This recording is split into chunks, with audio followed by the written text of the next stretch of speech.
Hello, sir. We have Mr. Sunil Kumar. He is an advocate working on land rights for the poor. Sir, we have few questions for you. So the first question is digitization of land records. Sir, how far digitization of land records resolve the conflicts?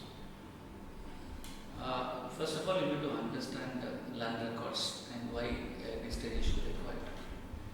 For anybody to take benefits from land, if anybody is owning land or if anybody is cultivating land, maybe as a tenant or somebody acquired right over land through inheritance or through a purchase, it is not just enough that I have that piece of land to get the benefits from that land.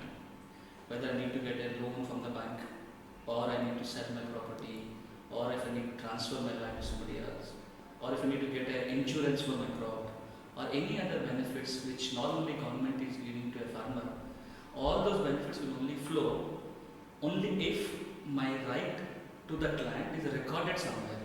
In the absence of any record of my cultivation or my ownership to that land, all that I will be deprived. So historically, the land record system is introduced basically to identify who is cultivating what land. And in every place in India, there are certain set of records maintained by Land Administration Department. There are some documents which are given to owners of the land. There are some documents which the tenant has it and other stakeholders. Our law in India, all our land records are presumptive records. That means the records which are there in hands of people or in government department are presumed to be correct unless contrary is proved. So tomorrow somebody goes to court of law and disproves that that's not a good record, and he will become the owner. Some Western countries have guaranteed titles. Not getting into those discussion of guaranteed title and presumptive title, it is important that the record has the name of the person who is cultivating the land, record has the name of the person who is owning the land. Traditionally, we are maintaining only a textual record. A local officer enters in the register. They are in a pathetic condition right now in terms of maintenance or and the validity of those details. Now, what is happening last 15 years, Government of India trying to digitalize all that information. When the Government of India says digitalization, it is saying 3-4 things. Number one, keeping all this record in computer, first step. Second, going forward, making any change in the record only in online data, not manual record. Number three, whenever a ownership change happens or any change on the land happens, it is immediately recorded. So it's called a real-time recording in the land records. And finally, giving a digital copy of the document to the owner, not a physical copy. That is called digitalization. Last 17 to 18 years, Government of India implemented a scheme called NRLMP, National Rural Land Records Modernization Program.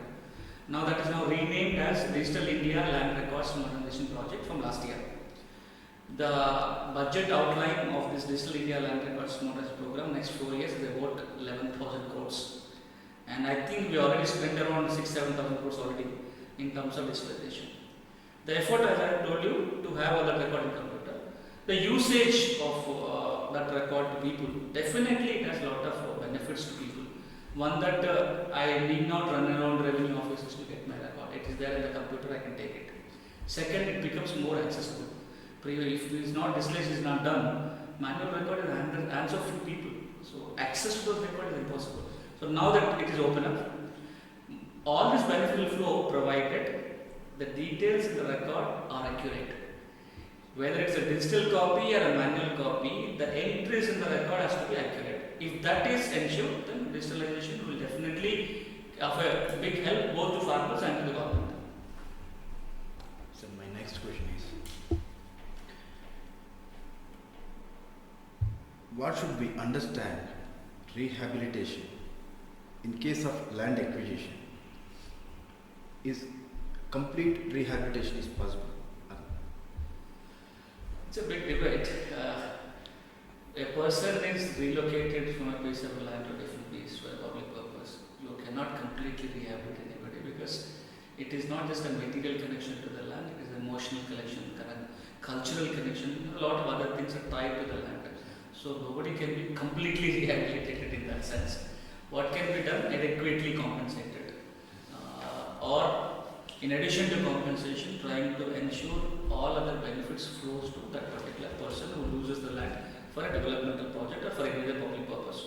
International principle says the person who loses the land should be the first beneficiary. If that is done, at least he is, I can say, adequately compensated. If a land is taken for irrigation project and this person who loses the land at least gets a piece of land in the same command area, that's a best way to compensate, but it doesn't work always. So, there is a new land acquisition law enacted in 2013, providing for people-friendly provisions in acquiring land. The states are trying to use different schemes and mechanisms. Are they viable? 1897 land acquisition law is replaced by a 2013 law by the central government. After that, the new law is enacted, and there are efforts to make certain changes in the law at the government of India level. When that didn't happen, the states were asked to make the necessary changes based on their local need. Broadly speaking, the 1897 law is more in favor of the government in taking the land. It's easy to take land. When you look at the 2013 law, it's more people friendly, trying to pull the pendulum to the other direction, trying to give more compensation, people's participation, consent, and all those clauses are there. And what is happening on ground in various states today, with the advice of the government of India, they are now trying to change the 2013 law or make amendments, state amendments to that law, or trying to have their own local legislations. Tamil Nadu has their own local legislation, got exempted from the central law. There are states like Gujarat, Maharashtra made amendments to the law, diluting, if I can use the term, or changing the rules in the 2013 law. But there are other states like Andhra Pradesh and Telangana came up with a different alternative mechanisms to take the land for the public purpose projects or developmental projects. Telangana, for example, brought a land purchase scheme to get the land for irrigation projects. They said, we are not acquiring land, but we are purchasing land from the willing sellers. If an owner is willing to sell the land, government is purchasing the land for building an irrigation project or laying a canal. That is the one scheme they got it. There were a lot of legal issues. Finally, it went to High Court and gone to Supreme Court. They changed the legislation to have this land purchase scheme within the legal framework. On the other hand, government of Andhra Pradesh brought a new scheme called land pooling scheme to take some land for building the capital, new capital. In the land pooling scheme, basically, I take the land from landowner. In return to taking that land, I'll give 1/10 of that land back to the owner after developing it. For a certain period, I'll also give some kind of gratuity, that some money every year, and also one-time little payment for the owner. So I'm being the owner being compensated in 3 different ways: a one-time payment, an annual payment, and also by giving 1/10 of an acre of land. So the question is whether these kind of schemes are much better, or your land acquisition law, which is providing more people-friendly provisions. Last area, but if I need to put it in 2-3 bullet points due to lack of time. Number one, there are advantages in terms of it works on people, that the willing seller is selling, or the land pooling and going to get more money because I'm getting some land back. But the disadvantages are that if I don't take the land acquisition route to take the land from people, all the benefits which are provided under the land acquisition law will not accrue to people who are losing the land. For example, there are tenants who are depending on the land. If I take the land acquisition route, the tenants are also compensated to some extent. In the land purchase scheme or land pooling, they don't get anything. There are the people who are dependent on land. They will not get anything if they go by a non-land acquisition route. What happens to R&R? R&R is a statutory right under the land acquisition law. But if I go for the land pooling route or land purchase route, these R&R benefits might not flow to the landowners. But what governments are saying, if you compare the benefits under these schemes and the land acquisition law, both the state governments are saying they are giving benefits much better than the land acquisition law. So if that is a reality, they are good. If that is not the reality, it is a question of it's a concept area. The government has to do something so that these people who are losing land are properly compensated. Thank you.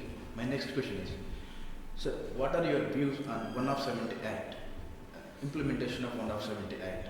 You all know 1 of 70, or it's also called Andhra Pradesh Scheduled Area Land Transfer Regulation, popularly known as This law is enacted maybe 100 years ago, 1919 I think, first LTR came in. And the objective is that in the scheduled areas, the tribals are losing their land to non-tribals for petty things. And it is important that we have to protect the land rights of the tribals. That's the reason this law is enacted. Law in a single point says no non-tribal in scheduled area can acquire right over any immovable property. So that means only tribal can acquire right over land or immovable property in the scheduled area. Going by statistics of the government, if I quote official statistics only, more than 51% of land in scheduled area is gone in the hands of non-tribals. Okay. Number two. From 1959 to 2004, statistics are available. 76,000 cases are filed for violation of LTR. Half of cases are decided in favor of non-tribals. Remaining half of the cases, in most of the cases, judgment is given in favor of tribal. No land is given. Land is not restored. So, on one hand, you have a powerful law which says enacted to protect the tribal, protect their land rights. But on the other hand, in reality, it is more implemented in violation than actually properly benefiting the tribal. So, two quick points. One, there is a big debate now going on whether there has to be any restrictions on land transfers or not. Whether it is a tribal land or the land given to the poor. It's called assigned land. So, there is a big debate. If you have restrictions, then whether it's good or bad. Suppose government gave 2 acres of land to the poor, is not in a position to sell the land because there is a restriction. We are of the belief that there are restrictions, at least land rights are protected. But there is a different school of thought which is saying that no restrictions should not be there. So, as concerned citizens, we need to discuss whether those restrictions are needed or not. If the restrictions are needed, it's already there in the law. Law has to be enforced in a strict sense, which means there need to be a legal aid provided to these people. There need to be good officers appointed. There has to be proper monitoring mechanism. Otherwise, you will have a good law in book and not in practice. Sir, whenever there is a land conflict arises between the tribal and non-tribal, especially in one of 70 Act area, they will be referred to the executive magistrate rather than the formal courts. So, is it a boon or bane on the tribal people? See, in the scheduled area, until very recently, maybe about 8 years back, both criminal cases and civil cases are with the executive magistrates. That means the Tahsildar or a sub-collector or deputy collector or collector dealing the cases. It is deliberately given to executive magistrates to deal with all civil criminal matters pertaining to the tribals, with an idea that tribal cannot afford to go to civil courts. Second, the tribals cannot move out of the village many times. If executive magistrates can go to villages, they can understand their culture, they can understand their grievances in a proper sense, and they can adjudicate. Very recently, what happened with the direction of the Supreme Court in one of the judgments, and the committee constituted, criminal jurisdiction is taken away from the executive magistrate, given to judiciary. Now, only in the civil cases now lie with the executive magistrates, especially LTR and other things.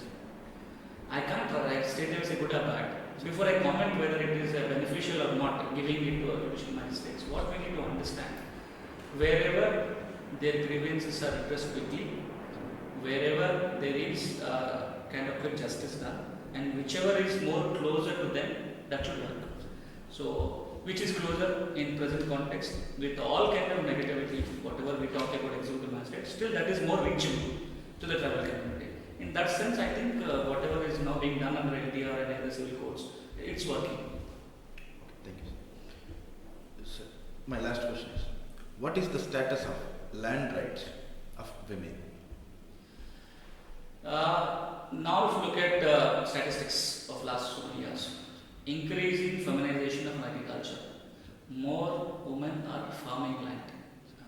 Agriculture laborer, there are significant percentage of women. People who are cultivating land, significant percentage of women. And there are laws which are ensuring equal rights to women on land. The Hindu Succession Act and property law says that they are equal rights on the land.